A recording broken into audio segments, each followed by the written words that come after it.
Қайырлы күн, құрметті әріптестер. Өңірлік коммуникациялар қызметінің алаңында кезекті баспасөз мәслихатын бастаймыз. Бүгінгі талқыланатын тақырып Зайсан ауданының ағымдағы жылғы 10 айдағы әлеуметтік-экономикалық дамуы. Добрый день, уважаемые коллеги. Начинаем очередную пресс-конференцию на площадке региональной службы коммуникаций. Сегодня мы подведем итоги социально-экономического развития Зайсанского района за 10 месяцев текущего года. Спикерімізді таныстырып өтейін. Айелита Ахмет Салим қызы, Зайсан ауданының әкімі. Құрметті Айелита ханым, қош келдіңіз, сөз кезегі өзіңізге. Рахмет. Қайырлы күн, құрметті пресс-конференция қатысушылар. 2025 жылғы 8 қыркүйекте мемлекет басшысының жолдауында ел дамуының стратегиялық маңыздары атап өтті. Осы міндеттерді орындау үшін ауданда тиісті жұмыстар атқарылып жатыр. Ауданның әлеуметтік экономикалық дамуы өткен жылмен салыстырғанда өсім көрсетіп отыр. Ең бастысы, ауданда тұрғындар қауіпсіздігіне аса назар бөлінеді. Осыны жүзеге асыру мақсатында төтенше жағдайлар бөлімінің материалдық техникалық базасы нығайтылды. Өрт сөндіру қызметіне 7 өрт сөндіру және 4 қосалқы техника алынды. Ауылдық өрт сөндіру бекетіне 14 маман жұмысқа қабылданды. Шекаралық ауданымыздың төтенше жағдайлар бөлімінің нығайту мақсатында өткен жылы 1 КАМАЗ және демеушілер көмегімен 8 ауылға қайықтармен арнайы киімдер алынды. Ұлт денсаулығын қорғау біздің назарымызда. Аудан бойынша 1 аудандық аурухана, 9 дәрігерлік амбулатория, 14 медициналық пункт, 1 ФАП және 6 меншік емдеу орталықтары қызмет көрсетеді халыққа. Жыл басынан 340 нәресте дүниеге келді. Аудандық ауруханада кадр тапшылығы жоқ. Биылғы жылы 3 маман жұмысқа қабылданды, 6 жас маман тұрғын үймен қамтамасыз етілді. Емдеу сауықтыру мекемелеріне компьютерлік томография алынып, Зайсан және көршілес аудандарының тұрғындары үшін салалық қызмет көрсетуде. Өткен жылы ауылда денсаулықты сақтау жаңғырту ұлттық жобасы шеңберінде жаңа тұрмыс Саржа ауылдарында 2 медпункт және Жарсу ауылында 1 ФАП салынды. Ауыл ел бесігі бағдарламасының аясында Қаратал ауылында дәрігерлік амбулаториялық құрылысы жыл соңына дейін аяқталады деп ойлаймыз. Алдағы жылы Жалши, Бақасу ауылдарында медпункттерді күрделі жөндеуге өткізу жоспарланып отыр. Сондай-ақ биыл аудандық аурухананың жұқпалы ауруларды емдеу бөліміне күрделі жөндеу жұмыстары жүргізіліп, жыл соңында аяқталады. Білімді азамат ел болашағы. Ауданда 28 мектепте 6486 оқушы оқиды. 21 балабақша мен 12 шағын орталықтарда 1883 бала. Мектеп алды даярлық сыныптарда 503 бала тәрбиеленуде. 3 жастан 6 жасқа дейін аралығында балалар 100% мектеп алды біліммен, тәрбиемен қамтылған. Биылғы жылы 300 орынды мектеп пайдалануға берілді. Үлкен Қаратал және Саржа ауылдарында жаңадан мектеп салынып, Жарсу ауылында спорт корпусының құрылысы жүргізілуде. Ауданда 35 жасқа дейінгі жастар аудан халқының 24% құрайды. Жастардың бос уақыттарын тиімді пайдалануға барлық жағдай жасалған. Ауданда 105 спорт нысаны, 11 мәдениет ошағы жұмыс жасайды. Түрлі спорт секцияларында 2000-нан астам жастар мен жас өспірімдер жаттығады. Мысалы, 2025 жылдың шілде айында ауданның футбол командасы облыс чемпионы атағын алды. Дзюдодан облыстық ашық турнирде 6 сынып оқушысы Ерасыл ұлы Пазыл 1-ші орын иеленді. Жастарды жұмыспен қамтуға, қоғамға пайдалы кез келген идеяларын жүзеге асыруға қолдау көрсетіліп келеді. Атап айтқанда, жас проект жобасының аясында 18 адам 1 миллион теңгеден грант алып, өнімдер шығару кәсібін бастады. Кәсіпкерлікті дамытудың ұлттық жобасы аясында 8 адам 1,5 миллион теңгеден қайтарымсыз гранттарға иеленді.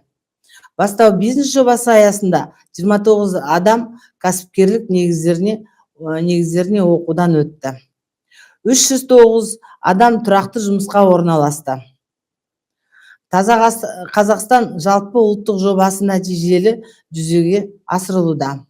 Биыл 16 мыңнан астам әртүрлі ағаш түптері егілді.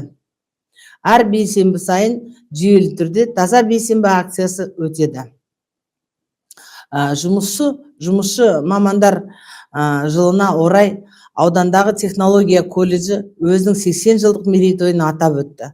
Колледжде 7 түрлі мамандық бойынша 172 студент білім алуда. Жұмыс мәселесіне келсек, Зайсан ауданы бойынша 2025 жылдың 9 айында 425 адам жұмысқа орналастырылды. 455 жұмыссыз жұмыспен қамтудың белсенді шараларымен қамтылды. 21 адам жұмыс берушілердің сұранысы бойынша қысқа мерзімді кәсіптік оқуға жіберілді.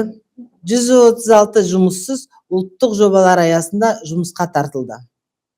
Жаңа әуежайға мамандарды даярлау үшін жәрмеңкелер өткізіп, 30-дан артық адам Өскемен қаласына оқуға жолданды. Таза Қазақстан жобасы аясында 70 жасыл ел еңбек жасағына қатысты. Дипломмен ауылға бағдарламасы аясында соңғы 3 жылда 52 жас маманға көтерме жәрдемақы, 20 жас маманға бюджеттік несиелері берілді. 6 денсаулық сақтау саласына келген жас мамандар дәрігерлер тұрғын үйлермен қамтамасыз етілді. Биыл 4 жас маманға ауылдық жерлерден тұрғын үй сатып алуға көмек көрсетілді. Бүгінгі күні аудан кітапханаларының кітап қоры толықтырылып, заманға сай қызмет көрсету орталықтары ашылды. 95 жылдық тарихи бар аудандық достық газеті ел жаңалықтарын халыққа салиқалы жеткізіп отырады. Ауданның әлеуметтік, экономикалық және мәдени рухани дамуына зор еңбек сіңірген аудан ардагерлері жастарға патриоттық тәрбие беріп келеді.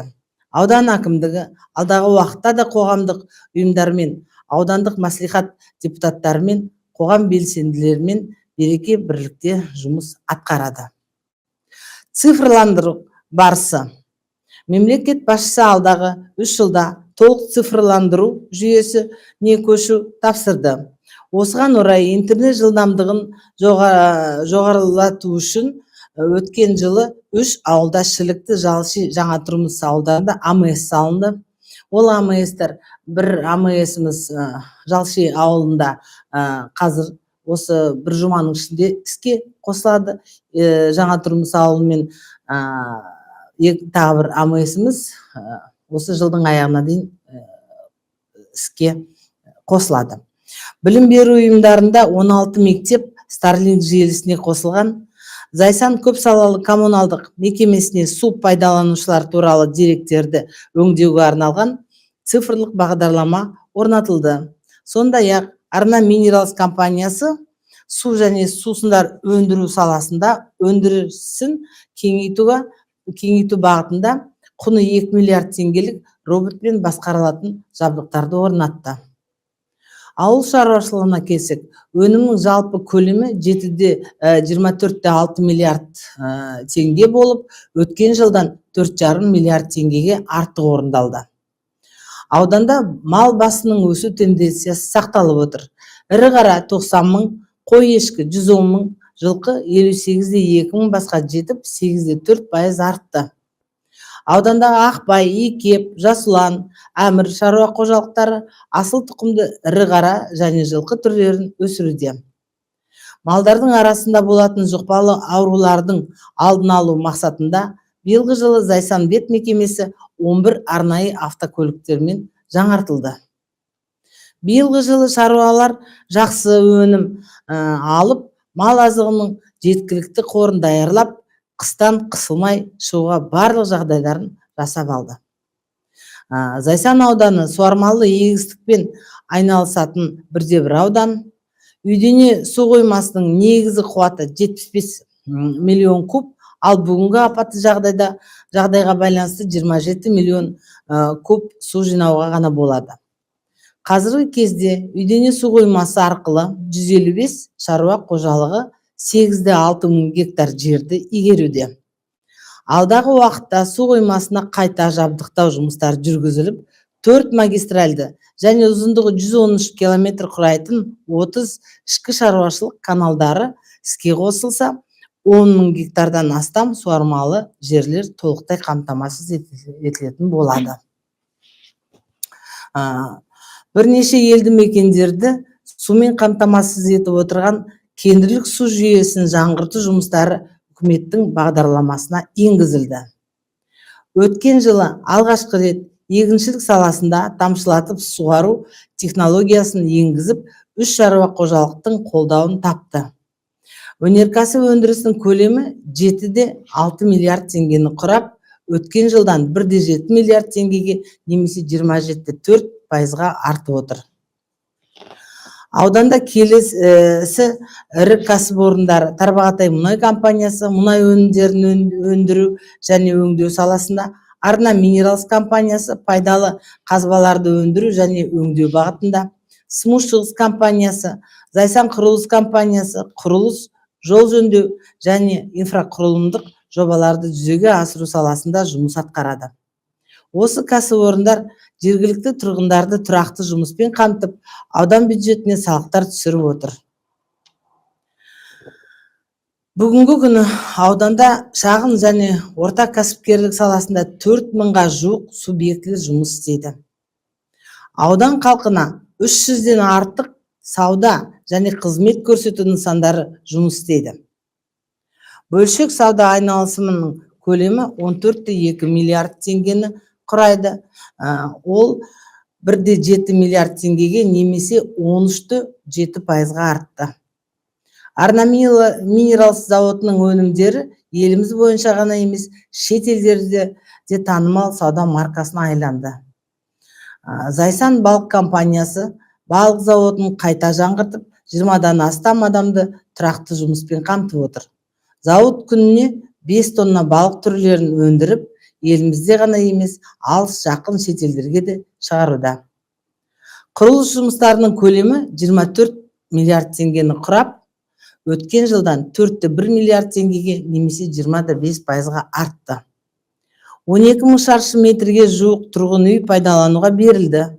2024 жылдың сәйкес кезеңімен салыстырғанда 3,5 мың шаршы метрге немесе 41%-ға артты.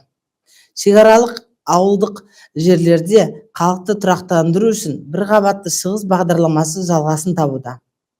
2023 жылы 42 пәтер, 2024 жылы 68 пәтер беріліп, ал 2025 жылы 96 пәтердің құрылысы жүргізілуде.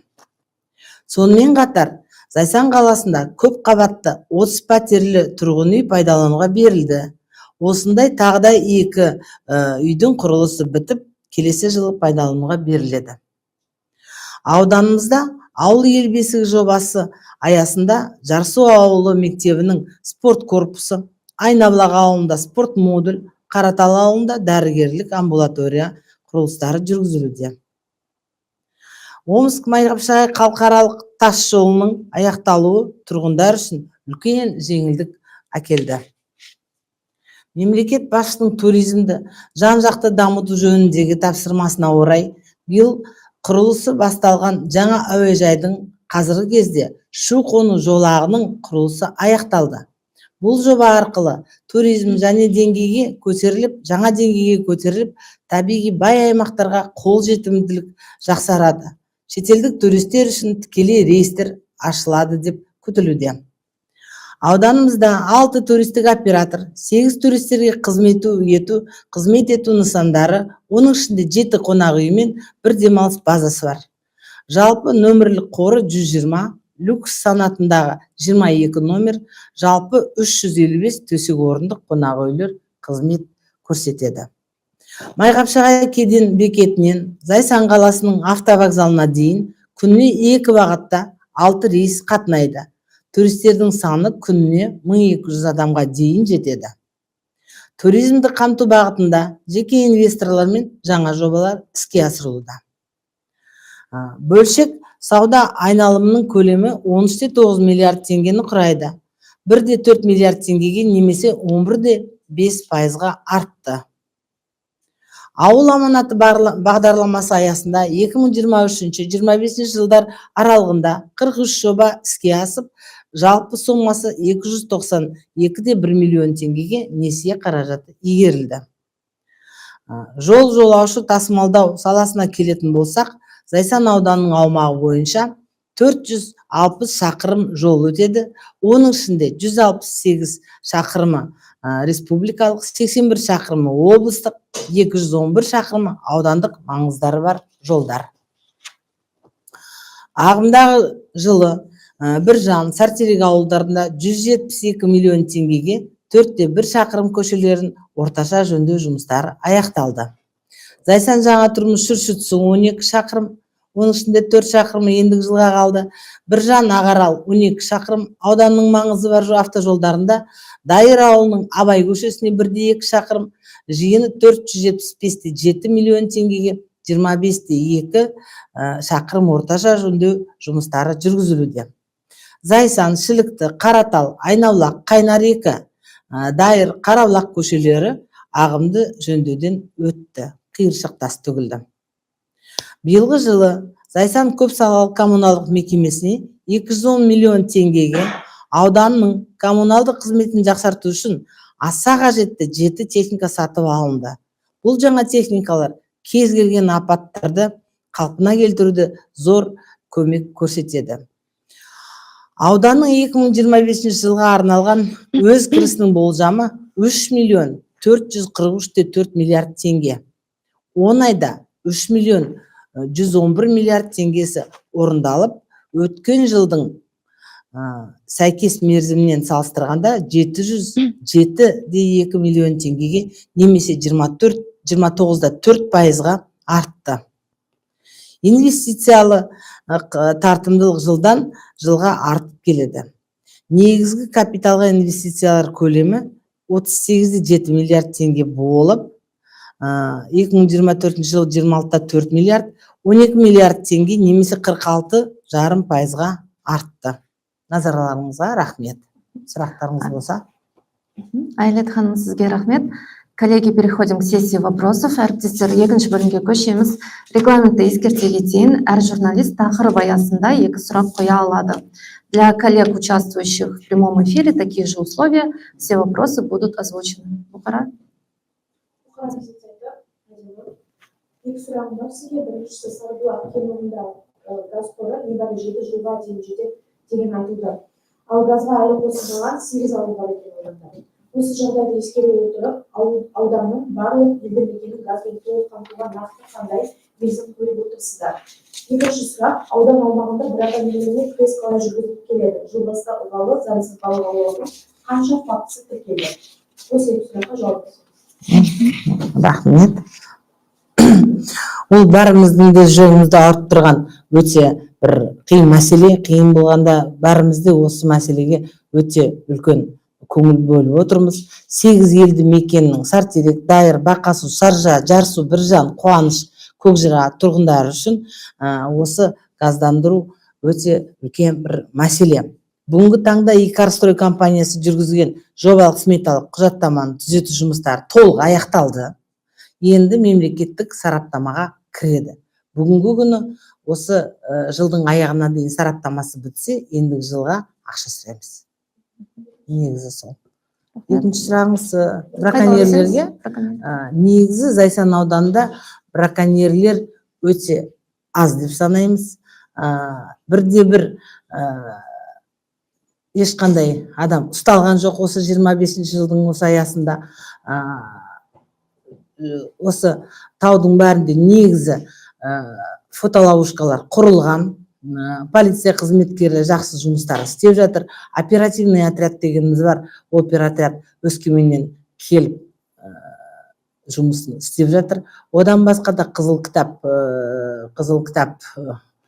немесе организациясынан кісілер 4 экипаждан жыл сайын жылдың көлемінде жүріп тұрады. Сондықтан да браконьердің проблемасы Зайсан ауданына бүгін туып тұрған жоқ. Биыл факт тіркелген жоқ. Рахмет. Дәурен мырза.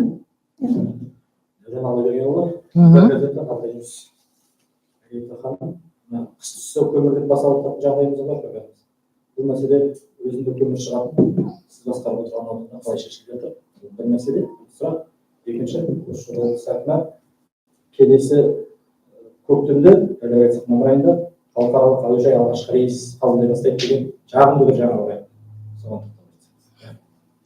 Көмір мәселесі туралы айтсақ, бүгінгі күні негізі Зайсан ауданына өзі 13.000 тонна көмір керек. Аудан тұрғындарына кендірлік кен орнынан күнделікті 150 тоннадай көмір жіберіліп отыр. 15-тен 20 машинеге дейін көмір алынып жатыр. Осы жол 3 күн, 4 күн көмір болмайды деп алдын ала хабарланды. Неге десеңіздер, олар скрышный работа дейді, ана үстіндегі топырағын алып, негізін ашу жұмыстарын жасады. Қазіргі күні ешқандай проблема жоқ көмірден. Көміріміз Қаражырандан келіп жатыр. Біздің өзіміздің көмірде негізі өзіміздің тұрғандарға жеткілікті.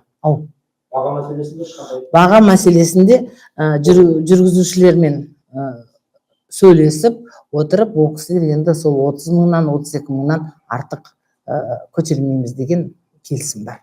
Негізі бағалар шалғай ауылдар болмаса совсем алыс болған. Әйтпесе өзіміздің осы бағаларымыз тиімді негізі. Әуежайға көшетін болсақ, бізде қазіргі уақытта взлетная полоса дейміз, ол уже дайын тұр. Негізі технический рейс осы жолы тосқанбыз, бірақ осы декабрьдің ортасына тамам болады деді. Ал енді өз әуежайдың үлкен залы мен диспетчерский пунктісі қазіргі күні негізі уже тұрғызылып тұр, енді басқа жұмыстарда жүргізіліп жатыр.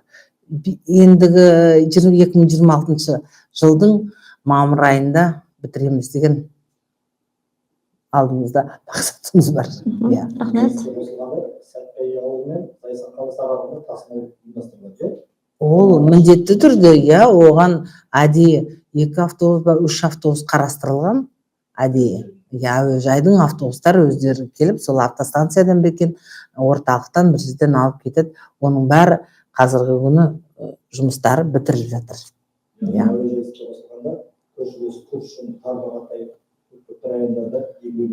Игілігін көреді, бұйырса. Зайсан Өскемен, Зайсан Астана, Зайсан Алматы, Зайсан Үрімжі международный статусы, халық аралық статусы бар аэропорт болып салынып жатыр. Негізі.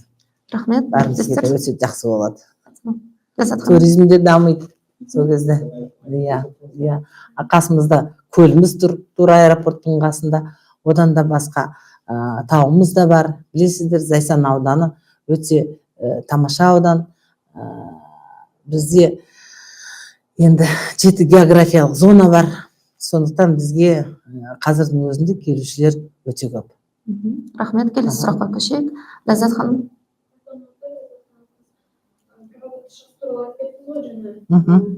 Келесі 2030 жылға бірнеше ауданда бірқабатты шығыспен салынған проблема болды. Ауданда жұмыс істейтіндей қандай деңгейде маман тапшылығы бар ма, қандай да салада? Рахмет. Негізі Зайсан ауданында бірқабатты шығыс бағдарламасы, мен жаңа докладымда айтып кеттім, биылғы жыл 96 үй салынып жатыр. Қазір осы жылдың аяғына негізі бітіп, отопленияларын бәрін, жылуын бәрін қосады. Ендігі жылға біз 2 есе көп сұрап отырмыз. Қалай мүмкіншілік болады мемлекеттің бюджеттік программасында, соны негізі 2 есе көп сұрап отырмыз. Бірақ ендігі жыл осы программа өзінің жалғасын табады. Негізі бізде Зайсан ауданында тапшылығы жоқ. Бірақ та осы қойшы, сиыршы, жылқышы деген осы сияқты мамандар жеткілікті емес. Жетпеді, бірақ енді шақырып отырмыз. Басқа жаңағы юг жактан чакырып отурмуз кисилерди. Келемиз деген кисилердин ойдары бар. Бүгүнкү күнү сол кисилерди тосуп отурмуз. Айтпесе башка жумуш профессияларында эч кандай тапшылыгыбыз жок. Рахмет. Әріптестер, осымен біздің баспасөз мәслихатымыз өз мәресіне жетті. Назарларыңызға рахмет. Сау болыңыздар.